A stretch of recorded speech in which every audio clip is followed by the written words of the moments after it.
Hello, everyone, and welcome back to the Old Hunt, where we are finally going to be ascending Oedon Chapel. Been looking forward to this one. Also, while our ultimate destination is the Healing Church Workshop, haha! I'm going to take advantage of my knowledge of this secret passage and come over this way first. And sneak around the side here, because while we can ascend Oedon Chapel to reach the Healing Church Workshop, we can also ascend Oedon Chapel to get some other things over here, some other little goodies. So we have here another decorative element for the messengers, which, let's see if there's anything. Oh, wait, this is like a key item thing. This is the Messenger Urn Festival item. In a piece of adornment for the mistaken messengers, of course. Okay, urns for the beast warding incense. Urns that are used to store the beast warding incense are worn upside down on their heads, so they flip them upside down and wear them on their heads. Perhaps messengers enjoy lurking in darkness. Another thing, we have the head covering for the the messenger head bandage currently active. And then the final two lines are the same as what we've seen before.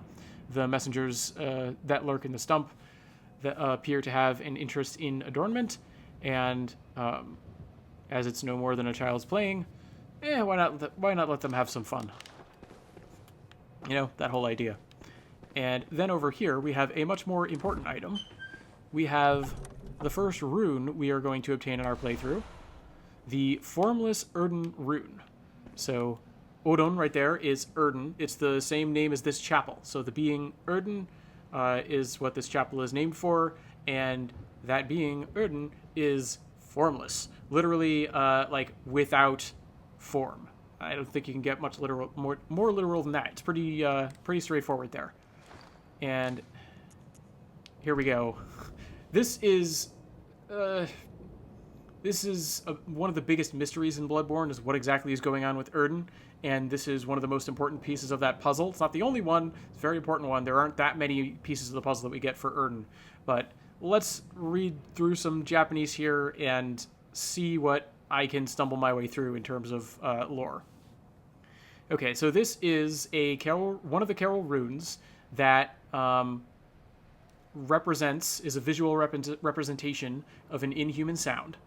Hito naranu, by the way, is the same sort of little phrase that we get for inhuman. We also see it in the Tumerians as superhuman. Well, actually, the Tumerians are inhuman people, right? Hito naranu hito, if I remember correctly. Whereas this is just hito naranu. This is just inhuman voices, right? Because it's hito naranu is modifying koe, which is voice. So, inhuman voices. And as we saw with the Tumerians, there's a little bit of a connotation of like an upper thing. As we'll see as we get more and more of these runes, it could just be a literal play on inhuman, as in not human. But in this particular case, that's not what's going on, because the next line begins by talking about the Great One Oedon. Joisha, literally higher rank one.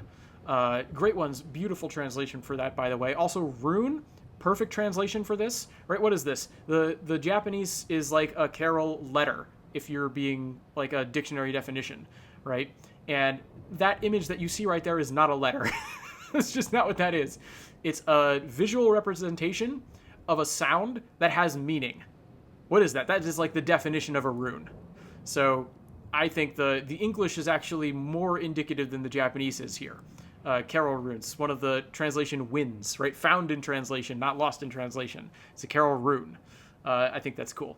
Anyway, the Great One Oedon, because the Great One Oedon has no voice, it is a being, or it has no voice, has no form.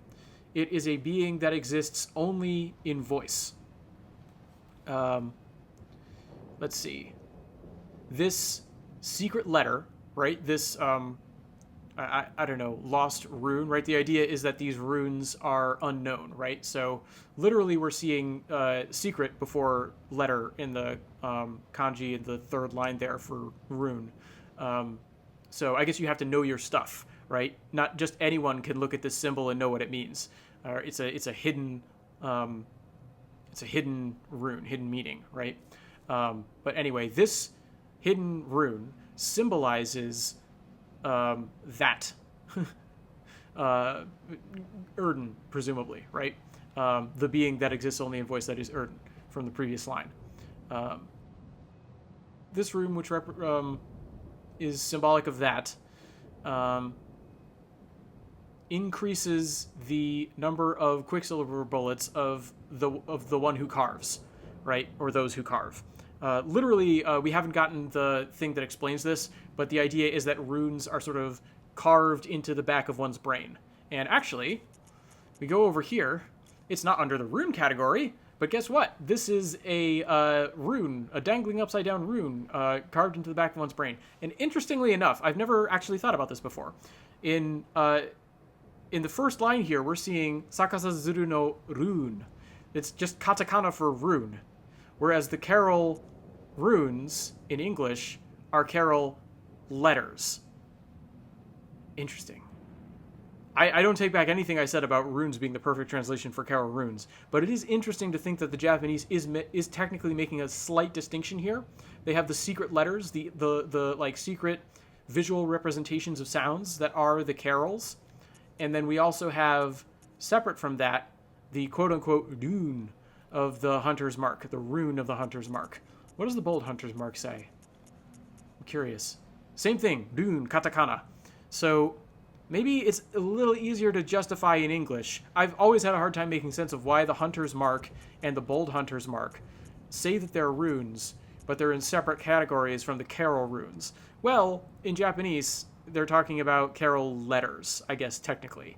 I think runes is the best way to conceptualize them. Again, I stand by that argument. But it is interesting to see that, like, very minor, possibly important distinction being made. Definitely makes sense, at least, why they're not categorized in the same place anyway. Let's see. Where did I leave off? Okay. Second section here. Second, like, giant paragraph. Whether or not it is human, the oozing blood is a very high quality catalyst. And that itself is the essence, like the base nature of the formless Great One Oedon. So there's a little bit of contradictory information going around here. So the formless, because Oedon is formless, Oedon exists only in voice. But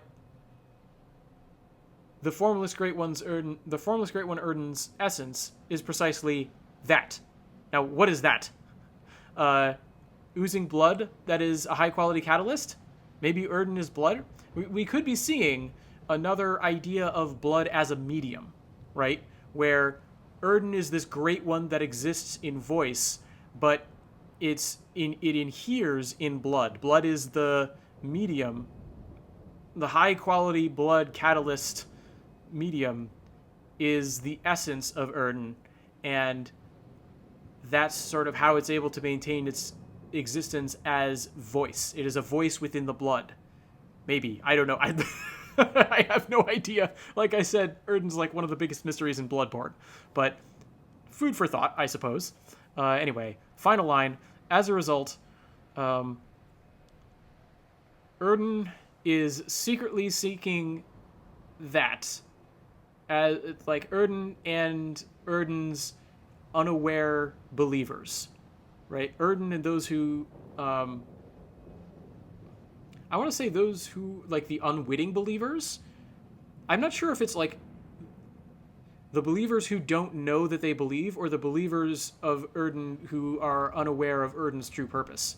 Might be a double. Like, the Japanese developers, I think, really enjoy playing with these, like, double concepts, these plays on words that I've been struggling to articulate a lot of the time. And as a result, it could well be both, right? It could be they don't really know what they're doing in the sense of they don't know that they're worshiping Oedon, and they don't know that they're serving Oedon's ends. I don't know. It could be one or the other. Anyway, Jikaku Naki is without awareness. So believers without awareness is all one phrase there in the middle. and it's identified as a subject, but Oedon is also like identified as a subject at the very start of that line. This is a very confusing line to parse.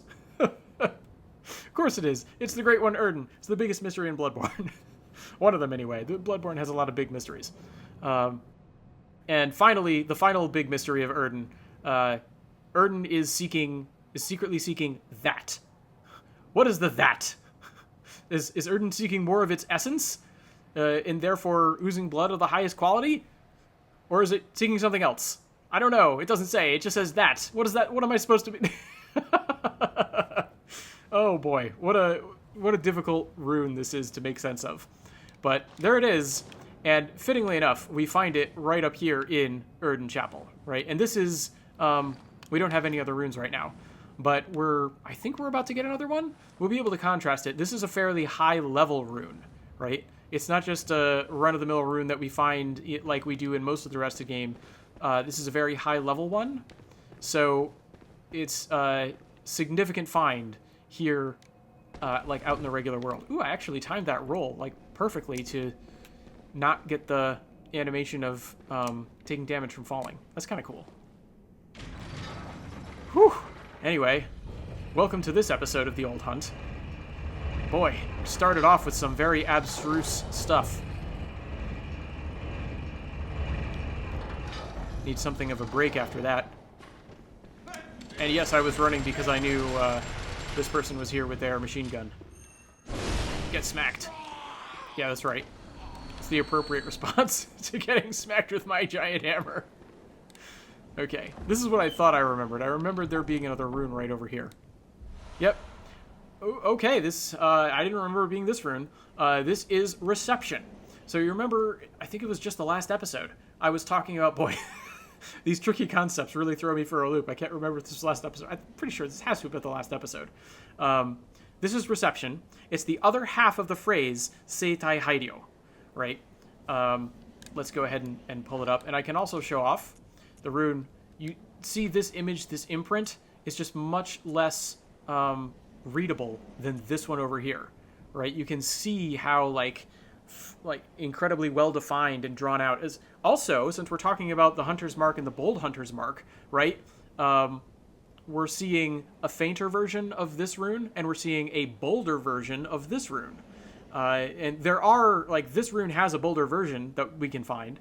This rune also has fainter versions that we can find. And maybe also one that's bolder. I don't remember if this is the absolute highest level of the Formless Oedon rune, but it's definitely one of the highest ones, if not the highest.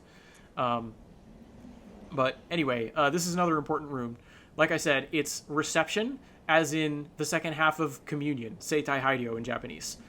So last time we were talking about the holy medium, right? The holy substance that is used in communion, that was found in the Tomb of the Gods. And here we have Reception, which is the act of taking in the holy substance in the ceremony of Holy Communion. Right, this is, I think I was mentioning this in the last episode as well, is that the Japanese, by having communion be a phrase, they're able to break it up. They can have Seitai in Alfred's dialogue and Hairyō in this rune on their own, by themselves. And you can't really do that with just the concept of communion or the Eucharist or the Last Supper. It's not like you're going to have, like, they go down into the tombs and they find last, and then you find this rune up here and it's supper. I don't think Last Supper is actually a synonym for communion anyway, but just to give you an idea of how crazy, because I couldn't think of another two-word phrase that would substitute in. But anyway, we have Reception here, and this one, and this is another important thing about the runes. So the first line of this one talks about how it is a secret letter, a hidden rune, right? Or one of the hidden runes, because we have no Hitotsu at the end of it. One of the hidden letters, one of the hidden runes, left behind by copyist Carol. And at this point, Gameplay Matt decided to go into a breakdown of the term copyist as if it were the official translation, except that it isn't. The official translators decided to identify Carol as the runesmith of Bergenworth. I think that's a great choice, so I thought I'd cut in now to explain why. Literally, the term hikisha, or copyist, consists of the characters for brush, record, as in write down, and person. Essentially, this means Carroll's work consists of listening to inhuman sounds, creating a visual representation of them, and assigning them a meaning. That last idea can be found in the second line of the Japanese phrasing here, which literally speaks of runes given the meaning of blood. Nor, as we'll see, is this phrasing specific to the communion rune. Anyway, when you consider that assignment of meaning alongside everything else in the process of transcribing a Carroll rune, I think it makes a lot of sense to speak of Carroll as a runesmith rather than a simple copyist. Not that Carroll is the only person to scribe runes, as I'll let Gameplay Matt explain. So we have one of the letters left behind by Carroll, and then we just have an inhuman sound, right? So this is another important thing to note. Some of these runes are copied by Carroll, some of them are just unascribed. Formless Oedon is not ascribed to Carroll. Communion is ascribed to Carroll. And Carroll is a student of Byrgenwerth. That's actually the very first thing in the line, but it all modifies Carroll. So copyist Carroll, student of Byrgenwerth, is what it works out to literally. So you can create a sort of a differentiation between Carroll's runes and more generic runes, where we're not quite so sure of their origin. We just know that they're visual representations of inhuman sounds. And it sort of makes sense that Oedon, who may have been worshipped from time immemorial, was not like one included among Carroll's runes, because maybe, presumably, Formless Oedon predates copyist Carroll. We don't actually know that, but it would make sense. Anyway, Communion is one of Carroll's runes, and Carroll worked at Byrgenwerth. And, okay, there are several Carroll runes that were given the meaning of blood. Reception itself is one of them, and it raises the one who carves transfusion blood. So this is something I don't think I've mentioned this before in this playthrough, but technically blood vials are referred to in the Japanese as transfusion liquid, transfusion blood, right? So the first one there is like transfer in the 3 kanji phrase. The second one is blood. The last one is liquid. So it's transfusion blood. And I completely understand why they went with blood vials as a translation. Blood vials are an actual item that you can hold and use. You can see an image of you jabbing yourself with a blood vial when you use one. It's a discrete number thing, right? You can check blood vials in your inventory. Transfusion blood in your inventory, like why do you have 99 transfusion blood in your inventory? It doesn't make any sense. So I think blood vials is just mechanically and from a gameplay sense just the correct way to conceptualize that. But from a lore perspective, I think it's interesting to consider that we're talking about bearing in mind the rune of reception increases your ability to take in transfusion fluid, transfusion blood. And let's see, the final section here. That is a symbol of the healing church or of its ministers, right? Ministers, by the way, brilliant translation. Another one of the home runs, I think, from the translation team, because you can minister to someone while they're sick, and you can also minister. You can have a minister who works in a church, right? And this is the healing church. It's playing on both senses of the word minister. It's beautiful. I love it. It's so good. Anyway, this rune of reception, right? So we're seeing, again, this idea. I remember talking in the last episode is slightly fuzzy on the idea of what's going on with this idea of communion. Is it blood? Is it not blood? Well, communion raises your ability to the communion rune, which is the reception rune, which is the taking in of the holy substance, right? We don't have the holy substance here in the Japanese, but it's clearly tied to it conceptually. So you take in more of the holy substance, and you put on this rune, and you can take in more of the holy substance. What's the thing that you can take in more of? Blood vials, right? And by extension, or in the Japanese here, transfusion blood. So higher transfusion blood, the ability to take in more transfusion blood is the symbol of the healing church and its ministers. The healing blood, again, like being pointed to very strongly in terms of the holy substance, right? The medium. Like, I think lore-wise, it makes the most sense to think of it that way, even if there is that fuzziness around the edges, linguistically. I think the lore of Bloodborne reinforces this idea.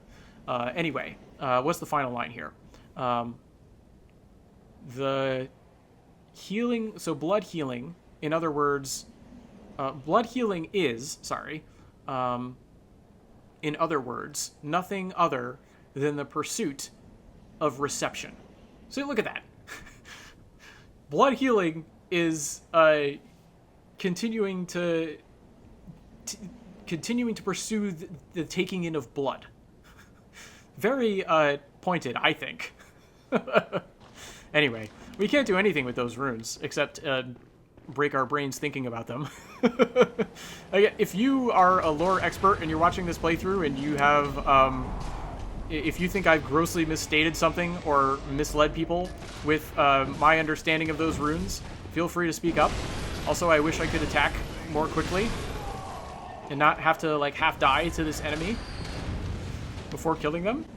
But since Gameplay Matt forgot to come back to the point about runes, I thought I'd edit in that idea too. I wanted to mention how, from a game development and storytelling perspective, it's interesting to see Bloodborne presenting us with runes when we don't have the ability to equip them. Admittedly, Formless Oedon is something of a secret, but if you take Gehrman's advice and seek out the Healing Church workshop, it's hard to miss the Communion rune. This was technically the case with Blood Gems too, since they can turn up as drops from enemies in the first part of Yharnam before we have access to the Blood Gem workshop tool. In both cases, we're being presented with aspects of the game before they fully make sense and before we can interact with them. This naturally drives players to investigate what they are and how they can be used. So essentially, it's another way of encouraging players to explore the unknown by presenting certain things to them early and outside their proper context. At least, that's how I'm inclined to interpret this, though as Gameplay Matt will assure you, I do not pretend to know everything about this game. Okay. But it's fun to think about. It's fun to think about after 10 years still. Ah, what a game. What a game. Maybe not the greatest content you've ever heard in a playthrough, but I'm having fun. I'm having fun playing this game. And it's 10 years old. And yeah, this is the old hunt. I stumble around, think about things without necessarily making a ton of sense, consider linguistic possibilities that may or may not have anything to do with anything.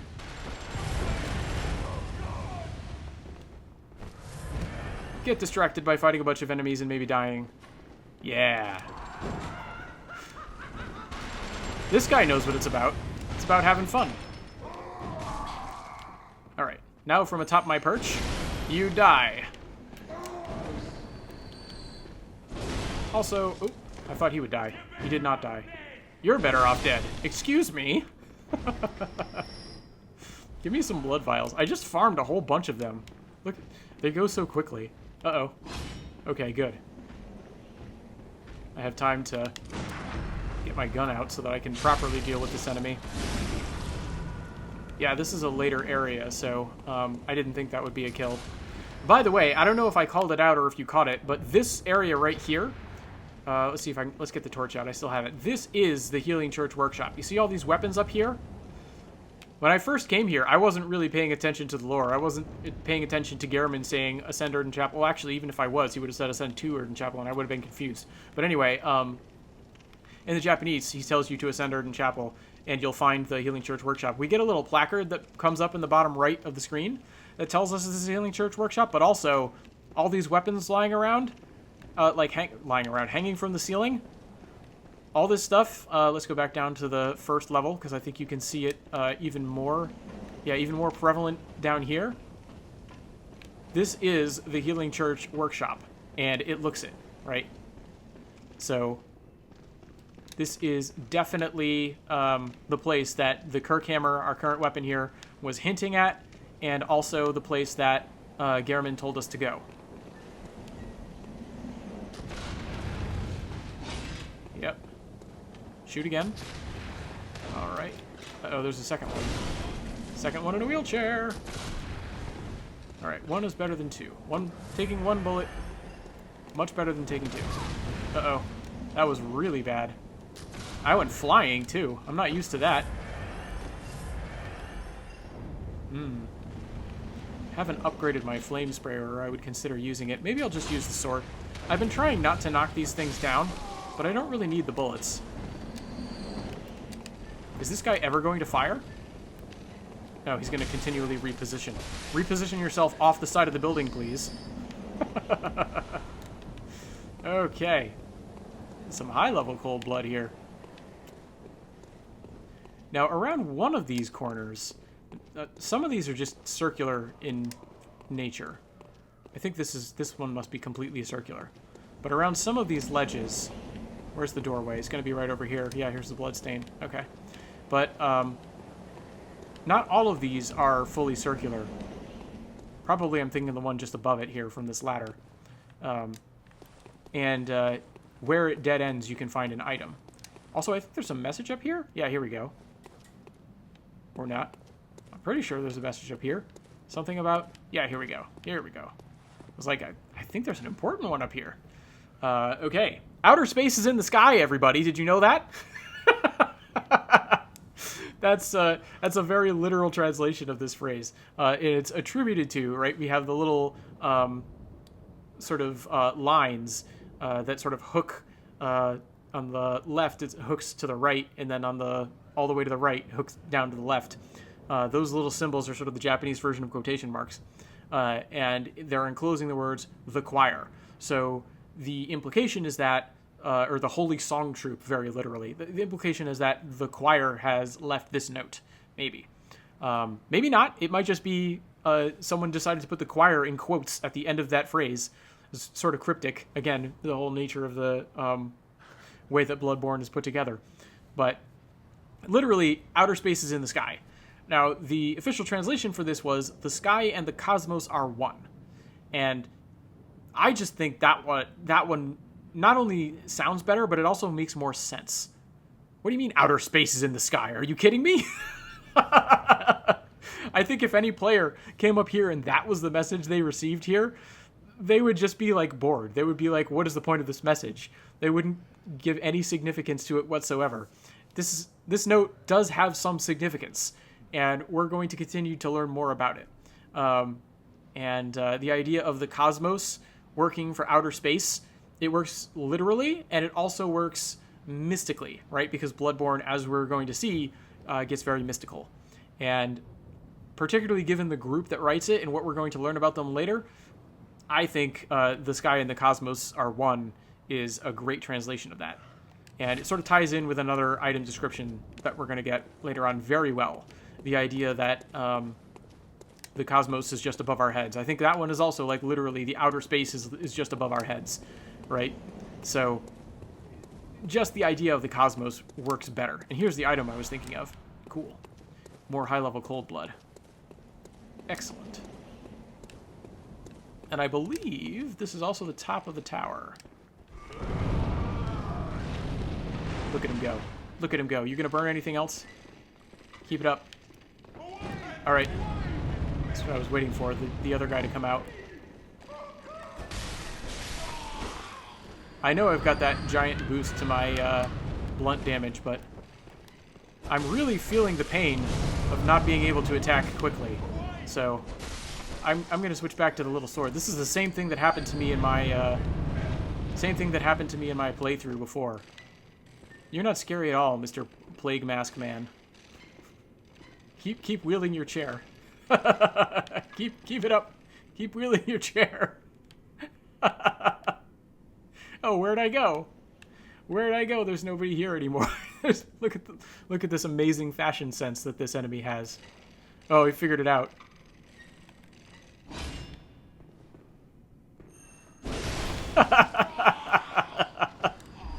I just had a little fun there. Okay. It was fun. Anyway, let's get back. Oh, yep, and I was right. This is the full extent of ascending. And this door is locked. It is not closed by a device. It is not what are some of the other ones? It is not closed. It is not shut fast. That's what I was trying to think of. It is locked. Interesting. So someone very deliberately does not want to be disturbed there. And sort of like the other door that opened on us eventually, we'll be coming back to it. Before we go down, though, because there's a few ways that we can go, and one of them is another sort of interesting location that we'll end up going to. I think, because it's been another fairly good length of time, even though a lot of that was lore speculation, and normally when I do lore speculation, I like to go long. If I keep going, we're going to hit more lore speculation, and this is just going to be a giant monster of an episode. So I think in the interest of keeping things light and easy, I'm going to call it for now. But thank you all very much for joining me, and I wish you all good hunting.